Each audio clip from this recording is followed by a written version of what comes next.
Being a new driver is a wild ride, literally. If you've ever felt like you're starring in an action movie just trying to park or merge onto the highway, trust me, you are not alone. Today we're talking about the hilarious, awkward, and oh-so-relatable struggles every new driver faces. Let's hit the road, or at least try to.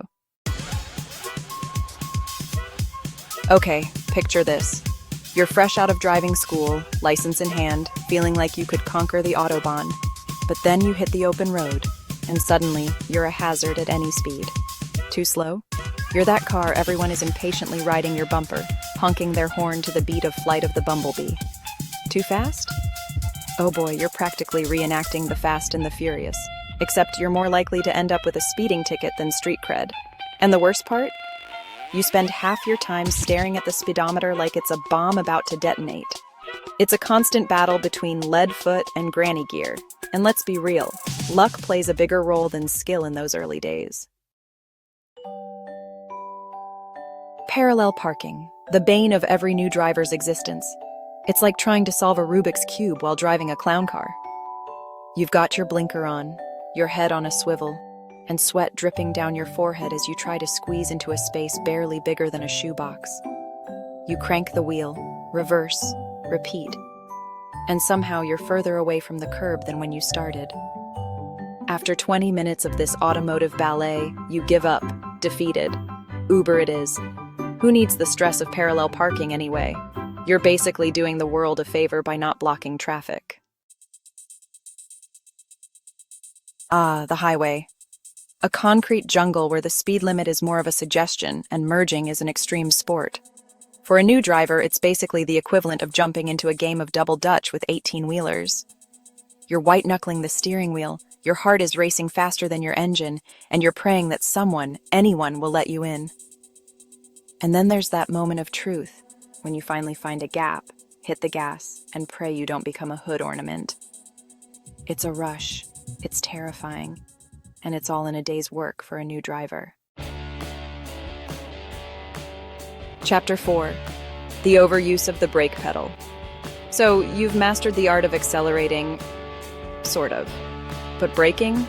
That's a whole other beast. As a new driver, you treat the brake pedal like it's the only thing standing between you and a fender bender.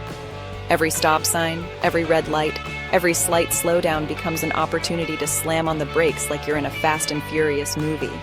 Your passengers? They're not so thrilled. They're getting whiplash, their coffee's sloshing everywhere, and they're starting to question your driving skills and their life choices. But hey, at least you're safe, right? Smooth braking? We'll get there eventually. You know that feeling when you're driving along, minding your own business, and suddenly a mysterious light on your dashboard decides to make an appearance? Yeah, that's the new driver experience in a nutshell. Is it the check engine light? The tire pressure light? Your car is about to explode light? Who knows? You frantically flip through the owner's manual, which might as well be written in hieroglyphics at this point. You end up Googling car dashboard symbols and praying that your mechanic isn't about to hit you with a repair bill the size of your student loan debt. One of the best parts about being a new driver is discovering the ancient art of communicating with other drivers through your windshield. Forgot your turn signal? No problem. Just give a little wave, a nod, maybe even a wink and a smile. They'll totally understand. Someone cuts you off?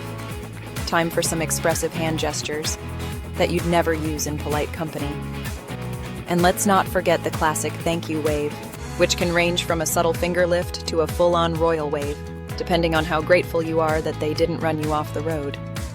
It's a whole language out there, folks, and it's mostly nonverbal. Daytime driving? Piece of cake. Nighttime driving? Cue the spooky music and the jump scares. Suddenly, every shadow is a pedestrian.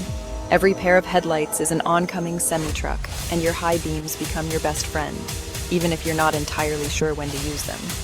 You're driving slower than a snail in a snowstorm, your eyes are glued to the road, and you're pretty sure you just saw a werewolf dart across the highway.